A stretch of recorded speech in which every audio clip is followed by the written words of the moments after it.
7 bonnes raisons de choisir Voyage Antillais. Voyage Antillais est une agence antillaise depuis plus de 50 ans.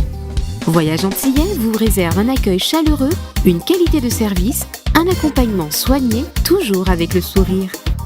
Voyage Antillais vous propose les meilleurs prix. Avec Voyage Antillais, vous bénéficiez de facilités de paiement.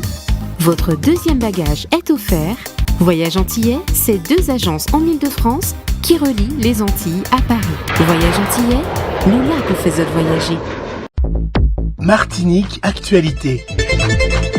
La semaine académique du créole a commencé hier, lundi 24 mars. Elle se terminera samedi le 28.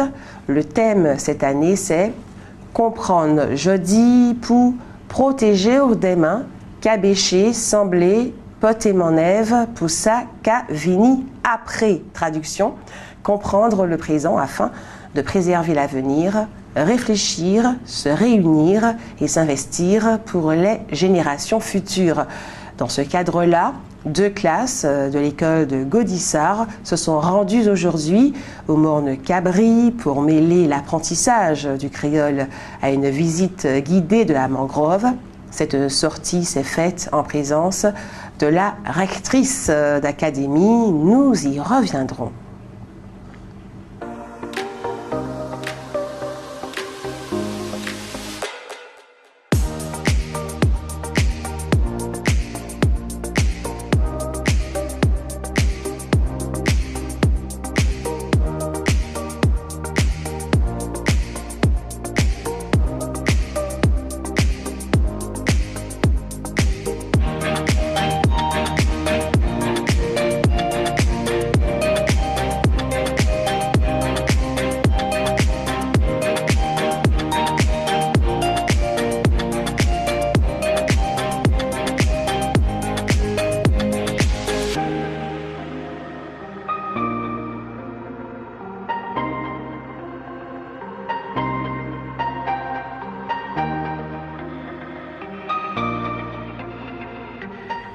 Le procès d'Éric Khoury, fondateur et ancien dirigeant d'Air Guyane et Air Antilles, s'est ouvert ce mardi devant le tribunal correctionnel de Pointe-à-Pitre. Il est accusé d'escroquerie et de travail dissimulé, notamment pour le détournement présumé des aides liées au Covid.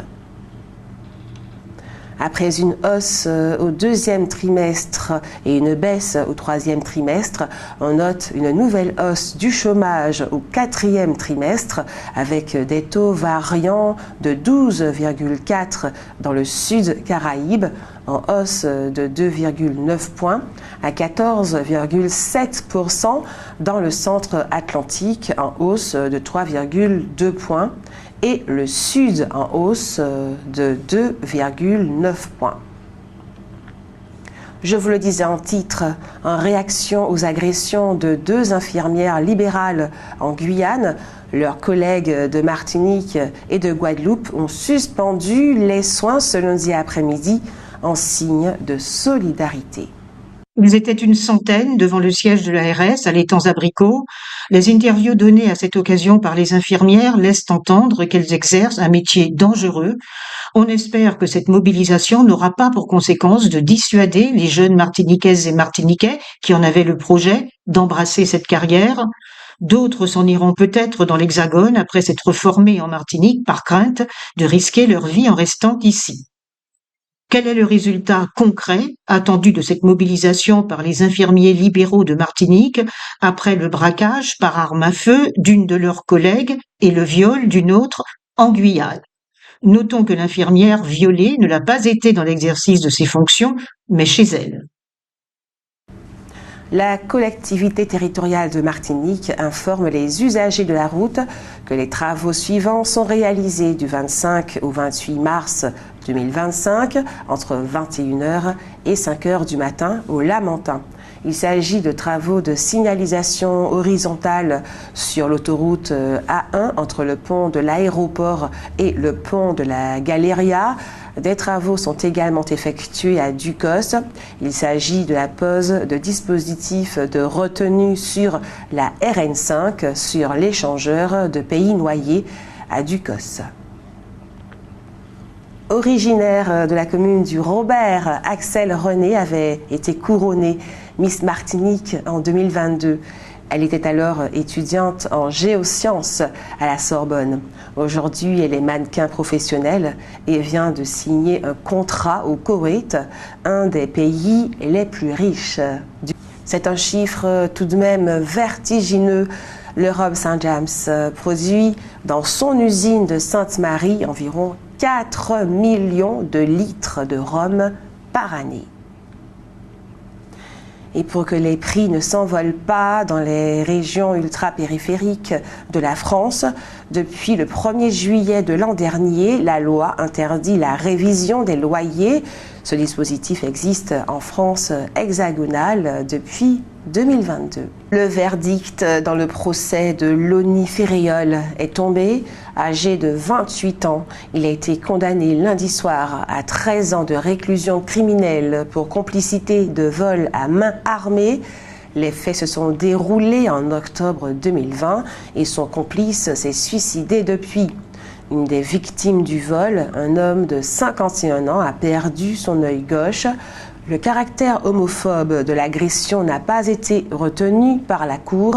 Le parquet, lui, l'avait retenu et avait requis 20 ans de prison. En Martinique vivent 300 personnes âgées de plus de 100 ans. La plus âgée de toutes a 110 ans. Elle s'appelle Léonise Nijean Saint-Zélé. Elle est née aux Anses d'Arlay. 2 lois sur la vie chère vont précéder celle que va probablement faire voter le gouvernement au mois de juin. Il s'agit de la loi de Béatrice Bellé et de celle de Victorin Lurel. Parmi les mesures qu'il entend prendre, Manuel Valls se dit décidé à renforcer l'autorité de la concurrence en créant un service dédié aux Outre-mer. Outremernews.fr, le site de l'actualité Outre-mer, 24 heures sur 24 et 7 jours sur 7. Retrouvez la chaîne Outremer News sur YouTube.